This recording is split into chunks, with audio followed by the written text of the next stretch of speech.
Méta de choc, méta de choc. Méta de choc. Et si on se demandait pourquoi on pense ce qu'on pense? Story 1. Histoire de virus. Acte 5. En liberté conditionnelle.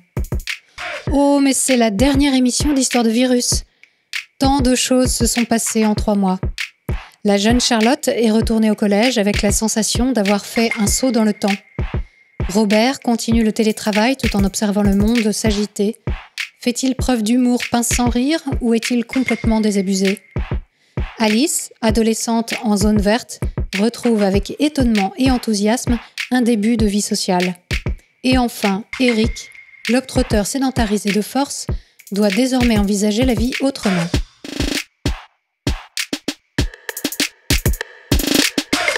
Je m'appelle Charlotte, j'habite à Rennes, j'ai 12 ans et je suis en 6e.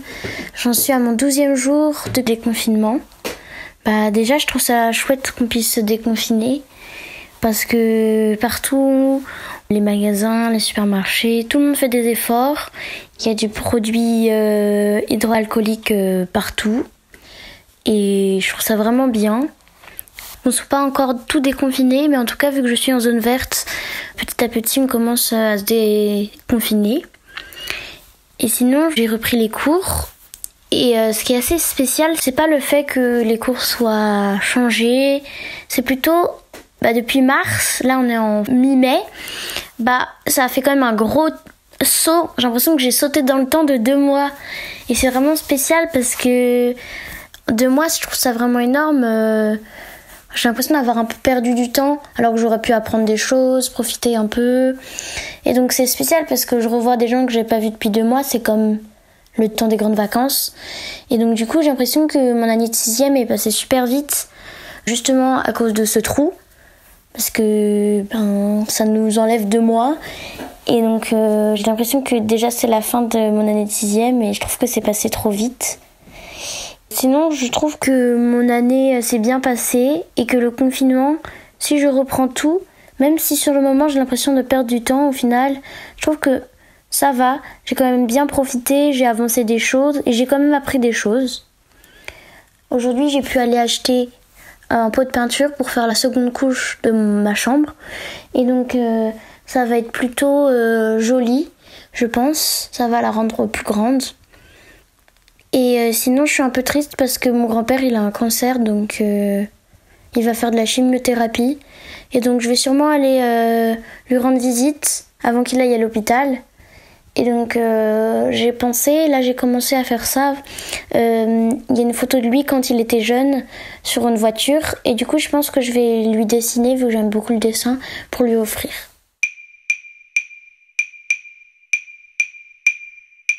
Robert, j'ai passé la 50aine, je suis ingénieur en informatique et j'habite la Côte d'Azur, dans l'arrière-pays. Nous sommes au 10e jour de déconfinement, même si je trouve quand même que ce nouveau calendrier a quelque chose d'inutilement alarmiste. Je suis confiné avec mon fils, son université ayant interrompu ses cours. Mon confinement est assez privilégié, j'habite une maison individuelle en limite de village, j'ai un jardin. En fait, jusqu'au 11 mai, ma principale contrainte était la limite de 1 km pour mon jogging. Et la fin du confinement, pour moi, c'est essentiellement la fin de l'attestation dérogatoire de déplacement à remplir et de pouvoir aller courir où je veux tant que les distances sont respectées. Mais bon, dans la région, ce n'est pas vraiment un souci. Une des premières conséquences de la distanciation sociale, c'est que l'existence s'est mise à tourner essentiellement autour du boulot. Il faut dire que pour l'essentiel, mon boulot m'intéresse. Une autre conséquence, c'est que le temps n'a plus vraiment ses marqueurs habituels. On n'a plus les pauses café, on n'a plus les trajets, les repas, les horaires.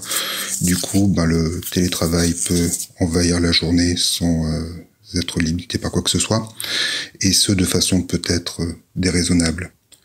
Le fait de devoir travailler à distance n'est pas contraignant.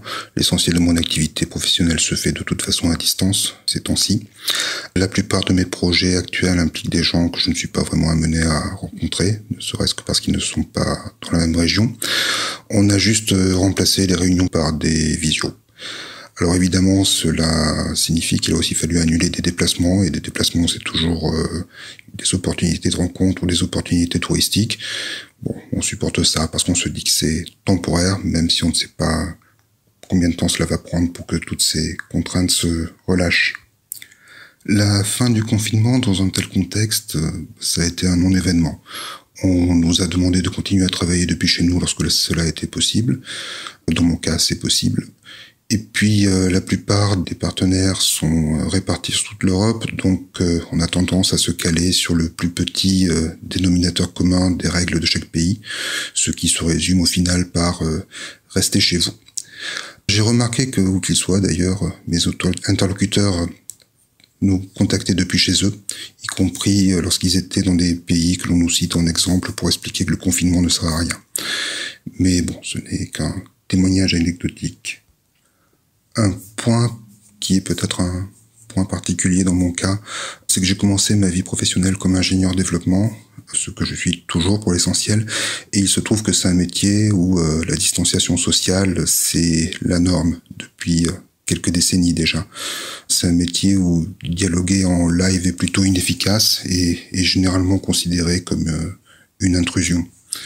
Déjà, à la fin des années 90, on avait pris l'habitude de dialoguer par mail avec ses voisins de bureau parce que c'était plus pratique. Donc pour moi, c'est plutôt un retour aux sources au niveau communication professionnelle. Bon, bien sûr, je réalise que j'ai quand même beaucoup de chance, qu'il y a des professions qui ont pris cher et qu'il y a des gens en appartement qui doivent gérer des enfants et que pour eux, ça ne doit pas être marrant tous les jours. À un niveau plus personnel, le confinement, c'est une période où on a la possibilité de choisir plus facilement ses conversations et ses interlocuteurs. Et ça, c'est plutôt reposant en fait. J'ai toujours trouvé assez difficile et énergivore de devoir trouver de quoi remplir des conversations qui me tombaient dessus à l'improviste. Bon, d'un autre côté, les rencontres avec les amis sont sans doute la première chose que l'on va réintroduire petit à petit dans la normalité d'ici les jours qui viennent. Les mesures de distanciation en elles-mêmes m'ont plutôt pris par surprise. Je fais partie de ceux qui se moquaient un petit peu de la panique ambiante en me disant que c'était juste une grippette et que ça allait venir et passer, qu'on n'en parlerait plus dans 6 mois. Je n'avais pas du tout anticipé les problèmes logistiques, la surcharge des hôpitaux, la mortalité et tout ça. D'ailleurs, comme il se trouve que je n'aime pas beaucoup avoir tort, donc j'avoue que j'ai trouvé tout cela un petit peu vexant. De fait, j'ai eu l'impression que ce confinement me tombait dessus un petit peu par hasard. Je me souviens d'une journée au bureau où les mails ont commencé à pleuvoir avec des directives plus ou moins cohérentes. Et le tout s'est finalement stabilisé autour de rester chez vous. Du coup, je n'ai rien anticipé non plus. Je n'ai aucun projet de confinement. Je n'ai aucune pile de livres à rattraper. Je ne me suis pas mis à fabriquer mon pain. Je n'ai pas d'ailleurs très bien compris cet engouement dans la mesure où c'est un produit qui a un circuit de distribution relativement bien rodé. J'ai l'impression que les gens qui s'y sont mis aujourd'hui ne sont pas tout à fait les mêmes que ceux qui faisaient des stocks de papier toilette au début de la crise. Enfin, je pense que ça sera intéressant peut-être de les faire dialoguer un jour.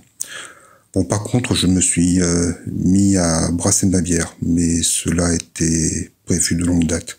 Je saurai d'ici 2-3 semaines si cela fonctionnait.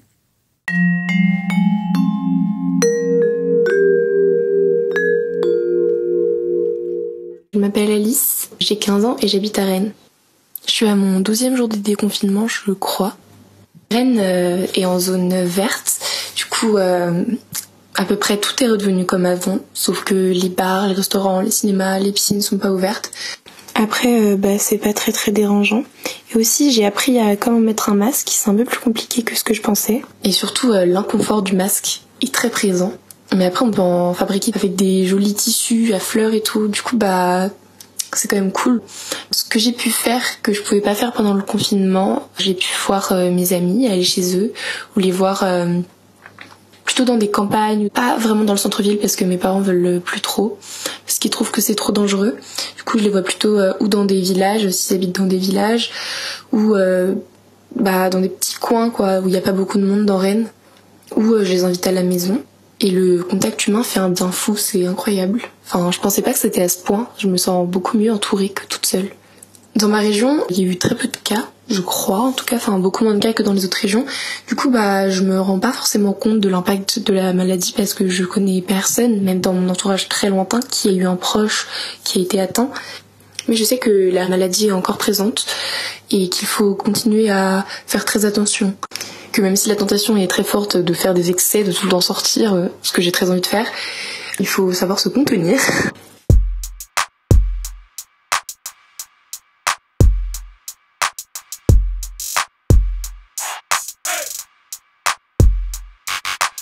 Je m'appelle Eric, j'ai 52 ans et je suis actuellement avec ma femme au Portugal. C'est le jour 21 du déconfinement progressif, et cela suit 47 jours d'état d'urgence. Cette pandémie a bien chamboulé nos projets. En fait, en 2006, nous avons entamé un voyage à vélo autour du monde, et jusqu'à récemment, nous étions, pour ainsi dire, nomades. Il y a 1 an donc, nous avons acheté un appartement au Portugal. L'idée était d'avoir un pied-à-terre pour quelques mois dans l'année. Mais nous y voilà installés depuis décembre, et ce qui devait être une pause hivernale s'est en fait prolongé. Alors oui, il est bien question de reprendre le voyage, mais d'une manière différente. Et tout cela est évidemment pas encore bien défini. Nous avons très tôt pris au sérieux cette pandémie, en avance par rapport aux parents, à la famille, aux voisins et autres entourages. Par exemple, au refuge pour chiens abandonnés, où ma femme est volontaire, les gens avaient bien du mal à prendre tout cela au sérieux. Ma femme, bien plus que moi, est de nature très prévoyante. Imaginative à souhait pour ce qui est des scénarios du pire. Enfin, de ce à quoi on pourrait raisonnablement s'attendre. Sans sombrer dans la paranoïa, évidemment. Et du fait de ce que nous avons vécu, mes aventures et autres, nous avons au moins appris à garder la tête froide. Ici, les mesures n'ont pas été trop strictes. Nous avions donc continué nos sorties courses et les promenades du chien que nous avons pris en pension. Le refuge étant surchargé. J'ai noté une certaine discipline ici. Il n'y a pas eu de ruée pour acheter des pâtes et du papier toilette, comme dans bien d'autres pays en Europe. Mon impression a été que les gens n'ont pas du tout cédé à la panique. Et pour cela, il était question dans le pays de positiver. Non pas de manière naïve, mais plutôt comme rempart, face aux menaces de dépression justement, et de panique. On a très vite vu un peu partout se multiplier des dessins, des banderoles, avec le message « Vai a ficar tudo bem ». Tout ira bien. Par contre, il y a eu une expérience plutôt stressante et bien triste. Il y a 2 semaines, ma femme était partie faire une longue balade dans un petit bois près de chez nous. Il est tombé sur le corps d'un pendu accroché à un petit arbre le long du sentier. On a donc appelé les secours, qui au début ne comprenaient pas bien. Par la suite, nous avons appris qu'il s'agissait d'un homme d'une 40aine d'années, qui n'était pas bien. Son petit commerce avait souffert du confinement. Son mental et sa santé s'étaient dégradés. Et cela s'est empiré, paradoxalement, au moment où il a appris qu'il n'avait pas le virus. Car il s'était persuadé qu'il en souffrait. Cela nous a fait prendre conscience que cette situation peut être bien plus difficile à vivre pour le genre de personnes que nous côtoyons. On devrait manifestement y prêter plus attention. Donc, à l'autre niveau, mentalement ça va. Malgré toutes les questions en suspens, pour ce qui est de l'avenir. Notre avenir à nous, mais aussi celui de l'humanité en général. Actuellement, je pense à ce qui se passe en Inde, en Afrique, au Bangladesh, en Indonésie, où les choses ont vraiment l'air de s'empirer. Ce sont des endroits du monde que je connais plutôt bien.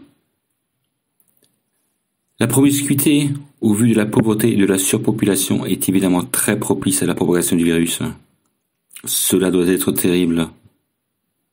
Je repense à tous ceux que nous avons rencontrés et qui, malgré la précarité de leur propre situation, n'ont pas hésité à nous aider. J'aimerais pouvoir les secourir à mon tour. D'une manière plus générale, je repense à toutes les expériences, les aventures passées des 14 dernières années. Car la perspective d'en vivre à nouveau de similaire s'amenuise de jour en jour.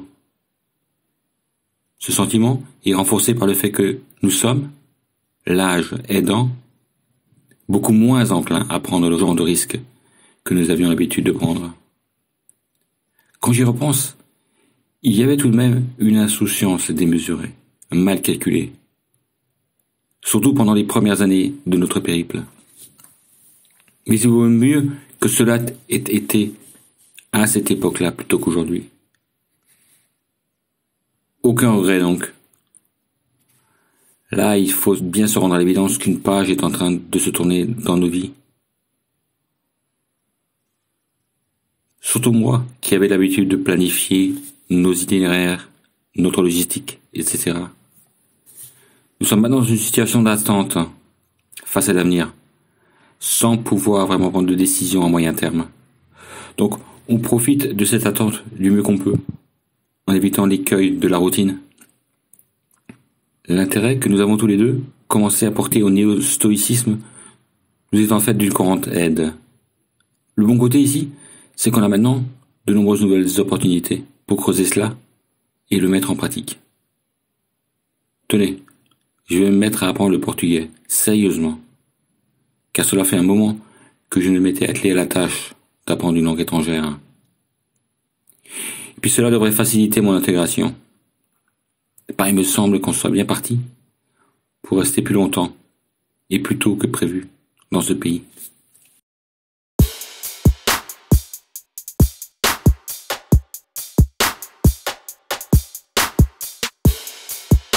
Voilà, Histoire de virus, c'est fini. J'espère que cette série vous a plu et qu'elle vous a permis de réfléchir à vos propres pensées et ressentis, ainsi qu'à notre devenir humain.